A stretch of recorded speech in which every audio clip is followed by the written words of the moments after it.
ecosystem management means that you need to take care of everything in the mountains so that the ocean can be fruitful and clean, as well as everything in the mountains. So you have to take care of both portions in order for man and life to survive. To take care of the Aina and the Kai is the ocean, so that we can just borrow these things for today and leave it better than when we got it for our children.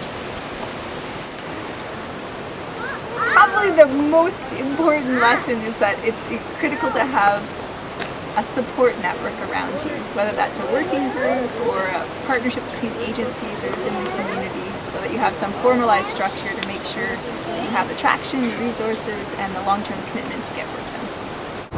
I think what's happening is that going to the mayor's office, only works maybe 20% of the time. We always have our plan B, which is London Focal, and even plan B didn't work for several weekends because of they had enough training to do it.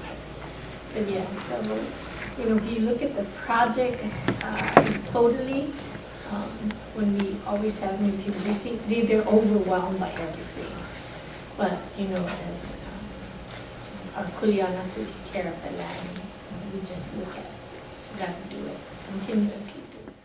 Amazing. It's like the way that it's set up, where it's so close to the shore, and then it's a little bit like how we have here in Tumon, but the way they plan it, where it's like a hotel and then a park and then a hotel and a park, so everything just melts together, and it just really it shows like a lot of appreciation towards nature.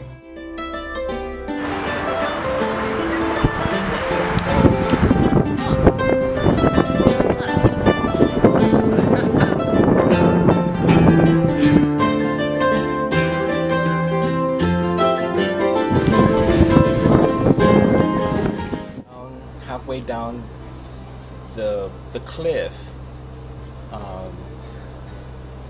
we stopped and the wind was blowing quite hard, and she turned around and she started to chant. Aloha na kupuna na umakua na kinia kua na ohana hana kuai ina lele hua liu liu vali kau kau kau hono kauai Mauka makai o ka papala e komo aku hoi au ma loko ina ka punui au wahu nei la anu e koi koi vale no. Her chant specifically had introduced the newcomers, which were the participants from Guam. And I also asked her if we could also ask our permission, because we do that same thing here on Guam. And she stopped and she looked at me and she said for me to proceed. And I went ahead and sort of did our traditional asking for permission to be there, and to also ask permission to learn from Pupukean, from Ekolu, to learn their ways, their traditional ways. Malofan kutanok mizo para penfan tungo todo I tiningo tau siya gini. Zakuman mato hanzo kitanok mami and then as I was done, she had said her last departing words and the wind had stopped. You see some of these squirrels in the end like this? And in about 5 years they're going to come back and cut it and make a fish hook. I guess it's supposed to work. Good for sore throat. For sore throat, you need about 15 of these. And you pull this off. see that liquid in there? And the Hawaiians used to use this when the baby's tongue went crushed.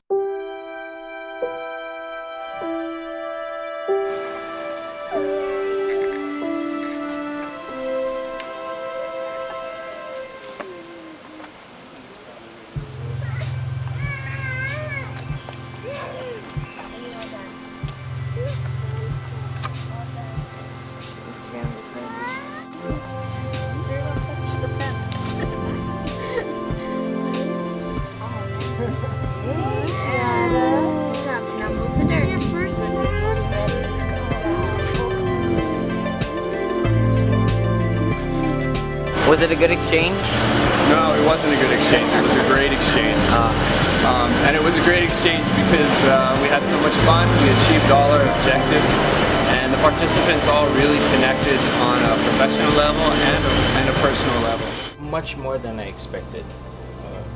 Our morning sessions were filled with lectures and getting to know the people. And our second half in the afternoon were filled with getting to know the land and getting to look at the community and how the community worked with the land. And so that was much more than we expected. It was a really good learning exchange. Our kids on Guam learned a lot. Lazaro, Xavier, and Jaren. It was a great experience for all of us. I kind of had what to expect, but going there, it just blew away everything. It was informative and fun, and they were able to really teach you about it and then show you. So it was a really good way for me to learn. You know, you learn it and then you do it.